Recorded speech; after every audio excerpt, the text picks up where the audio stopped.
Gaza और Israel के बीच deal हो गई है। डील की जानकारी सुबह ही सुबह आपके सामने देना चाहता हूं और ये एडवांस ही जानकारी आपको दे रहा हूं। आपके दिमाग में ये बात क्लियर होनी चाहिए कि भारत से 3-3.5 घंटा पीछे वक्त चलता है इजराइल और फ़िलिस्तीन का।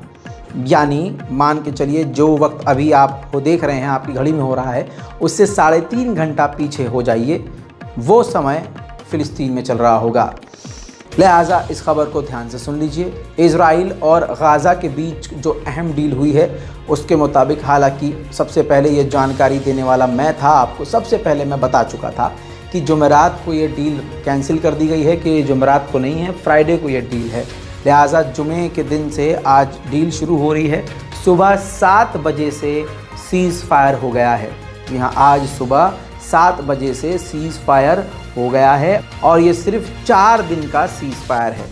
इस सीज़ फायर में जो मेन बात है इस डील की वो बताता हूँ मैं आपको, जो ज़रूरी है। सुबह 7 बजे से जंग रुकी है, जिसके बाद शाम को 4 बजे हमास जो है 10 से 13 हॉस्टेज को रिहा करेगा। फिर इस बीच में डील ये भी है कि उस दौरान कहीं भी गोलीबारी नहीं होगी, बमबारी नहीं होगी, इजराइल कहीं हमला नहीं करेगा, गज़ा के ऊपर इजराइल का कोई भी ड्रोन, सर्विलांस फाइटर जेट नहीं उड़ेगा। हालांकि इजराइल बिना हथियार इस्तेमाल किए हुए अपने हॉस्टेज को गज़ा के इलाकों में ढूंढता रहेगा। अब इसका एक और अहम हिस्सा, यानी टोटल 4 दिनों में 50 इजराइलियों को रिहा हमास करेगा और उन 50 के बदले इजराइल 150 फ़िलिस्तीनी बच्चों और महिलाओं को रिहा करेगा। तो ये डील गाज़ा के लोगों के लिए फ़ायदेमंद है। साथ ही गाज़ा के अंदर इन 4 दिनों में जितना मर्जी ज़्यादा से ज़्यादा ट्रक जाएगा, यानी जो रफ़ा बॉर्डर है वहाँ जो ट्रक मदद के रुके हुए हैं, जितने ज़्यादा ट्रक हो सकते हैं इजराइल जाने देगा, कोई रोक टोक नहीं करेगा। हालांकि वो सारे ट्रक इजराइल की सेना चेक करके अंदर भेजेगी। ये जो डील हुई है ये आज सुबह 7 बजे से ऑन है, लेकिन आपको बता दूं कि पिछले 18 घंटों में बहुत सारी ऐसी चीज़ें की हैं जो आपको बताना ज़रूरी है, क्योंकि आपके लिए वो बेहद ज़रूरी है, क्योंकि उसी हिसाब से इजराइल इस 4 दिन के बाद एक्शन लेने वाला है। लेकिन इस बीच में इजराइल ने बड़ा कांड किया। अल शिफा अस्पताल के डायरेक्टर को गिरफ्तार कर लिया है। इसके अलावा जो डॉक्टर और नर्सेज हैं उनके ऊपर भी इजराइल ने कार्रवाई गिरफ्तारी की है। वहीं एक बार फिर से कट्टरवादी यहूदी नेता बेंजीवीर ने कहा है कि अगर इजराइल ने इस सीज़ फायर के बाद दोबारा से जंग शुरू नहीं की तो मैं सरकार से रिज़ाइन दे दूंगा। मेरे दोस्तों, गाज़ा में इजराइल के आतंकी हमलों में 14,854 लोगों की अब तक मौत हो चुकी है।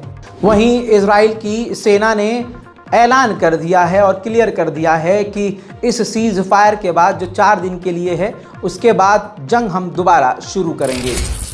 אנחנו קיימנו היום שיח של הרמטכ"ל עם כל מפקדי החטיבות. אני גם לא יודע מתי תיכנס הפסקת אש. אנחנו נהיה ערוכים לעשות כל מה שצריך כרגע. אנחנו מתמקדים במלחמה. מה שעשינו היום זה לחשוף מנהרות של חמאס ולהשמיד אותם. זה גם מה שאנחנו הולכים לעשות בשעות הקרובות, ונמשיך ונמשיך ונמשיך לעשות עד שיגיע שלב שצריך לעצור. इस जंग के पीछे अगर कोई है तो वो सिर्फ अमेरिका है। अमेरिका के द्वारा कहा गया है ऐसा एक जुमला जिससे क्लियर हो गया है कि अमेरिका नहीं चाहता कि ये जंग रुके। दोस्तों, अमेरिका ने कहा है कि जब तक हमास है तब तक ये जंग नहीं रुक सकती, तब तक ये जंग जारी रहेगी। जाहिर सी बात है, आग लगाने वाला भी अमेरिका और आग में घी डालने वाला भी अमेरिका। जहां एक तरफ अमेरिका कह रहा है कि हमास टूट चुका है, बिखर चुका है और गाज़ा इजराइल के कब्ज़े में आ चुका है, तो क्या ही मतलब रह जाता है अमेरिका का ये बोलने का मतलब क्या है कि जंग जारी तब तक रहेगी जब तक हमास रहेगा। किसी भी फ़िलिस्तीनी को ये पकड़ कर कह देते हैं कि ये हमास है, तो ऐसे तो फ़िलिस्तीन का जब तक आखिरी बच्चा रहेगा फ़िलिस्तीन में, ये तो यही कहते रहेंगे कि हमास जिंदा है। सीज़ फायर तो हो गया है 4 दिन के लिए, लेकिन इजराइल की तरफ से धमकियां आ रही हैं। ऐसे में अबू उबैदा भी पीछे नहीं रहे। अबू उबैदा के द्वारा कहा गया कि अगर इजराइल ने अग्रेशन और हमलों को बंद नहीं किया तो फिर इससे ज़्यादा नुकसान इजराइल का होगा और इजराइल को चारों तरफ से लड़ाई लड़नी पड़ेगी और चारों तरफ से हम इजराइल पर हमला करेंगे।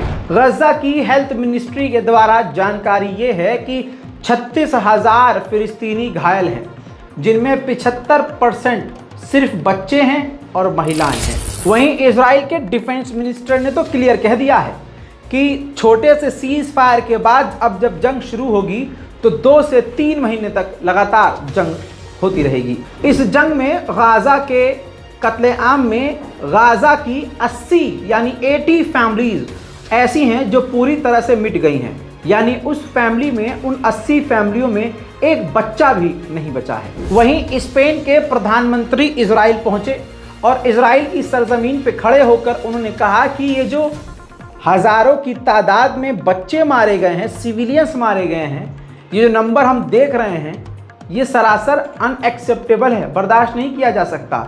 इजराइल को सोच समझकर संभल कर कदम उठाना चाहिए और जो कुछ भी करे सोच समझ कर करना चाहिए। आपको याद होगा कल की एक रिपोर्ट में मैंने आपको बताया था कि अमेरिका के पूर्व राष्ट्रपति बराक ओबामा के सलाहकार ने एक दुकानदार के सामने खड़े होकर मुसलमानों के खिलाफ भड़काऊ बयान दिए और कहा कि सिर्फ 4,000 जो बच्चे मारे गए हैं गजा में ये कम है, इससे ज़्यादा मारे जाने चाहिए और कुरान के बारे में नाजेबा बातें बोली, जिसके बाद उसके ऊपर कार्रवाई हुई।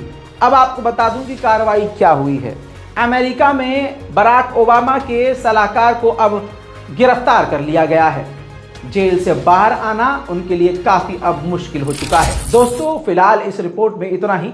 ये सुबह ही सुबह जानकारी, ताज़ा जानकारी आपको दे रहा हूँ। उम्मीद करता हूँ उम्मत मुस्लिमा तक हमारी ये तमाम जानकारियाँ पहुँचाने में मदद करेंगे। कुछ भी नहीं करना है, सिर्फ शेयर करना है। शेयर इस लिंक को करना है या फिर अपने स्टेटस पर फेसबुक पर उठाकर इसको वीडियो को पेस्ट कर देना है। मैं हूँ रज़ा और आप देख रहे थे रज़ाग्राफी। जय हिंद।